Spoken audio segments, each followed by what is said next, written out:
A Journey to Spiritual Life and Growth. Day 20, Thursday, March 27, 2025. The Discipline of Mortification 2.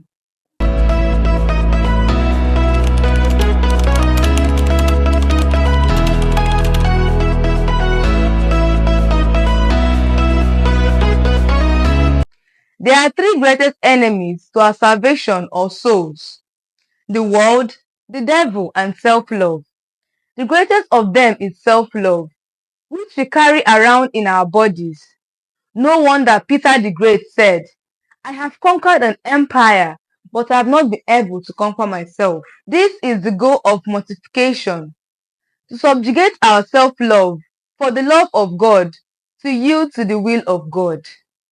One of the advantages of mortification is that it inspires us with more courage and generosity, taking it as an opportunity to make sacrifice by depriving ourselves of the joys and pleasures of this world for the love of God.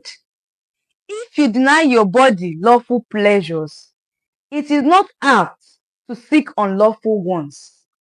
But if you indulge in all lawful enjoyments, you will soon cross the line into the forbidden territory of sin. Lawful pleasures must be indulged in with great precaution and moderation, and solely with the view of serving God more faithfully. Let the love of God be your driving force or passion as you engage in mortification. According to St. Francis de Sales, the soul can never ascend to God unless the body is brought into subjection by penance. Interior mortification. Interior mortification comprises restraining our inordinate self-love and self-will. It consists principally in restraining and keeping in check these inordinate inclinations of self-love, like immorality, impurity, licentiousness, idol worship, witchcraft, hatred, jealousy, violence, anger, ambition, division, factions, envy, drunkenness, orgies, etc.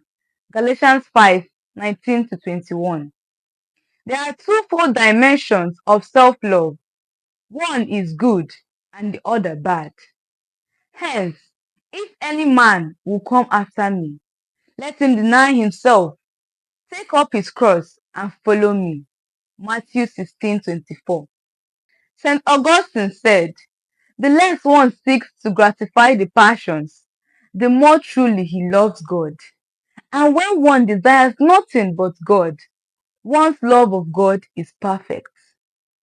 Is it possible at all to be entirely free from the promptings of self-love? The answer is completely no. Except for Jesus and the Blessed Virgin Mary, who were completely exempted.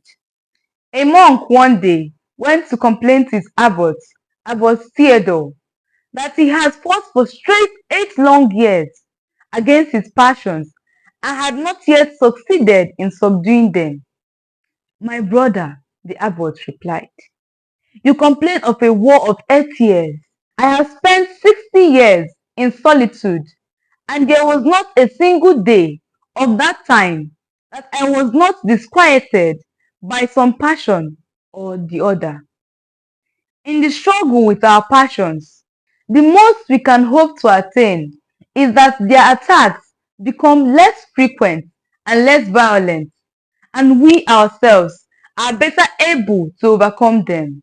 For St. Gregory, it is a different thing to see these wild beasts prowling around us and hear their ferocious howl than to have them in our very hearts and to suffer them to strangle us.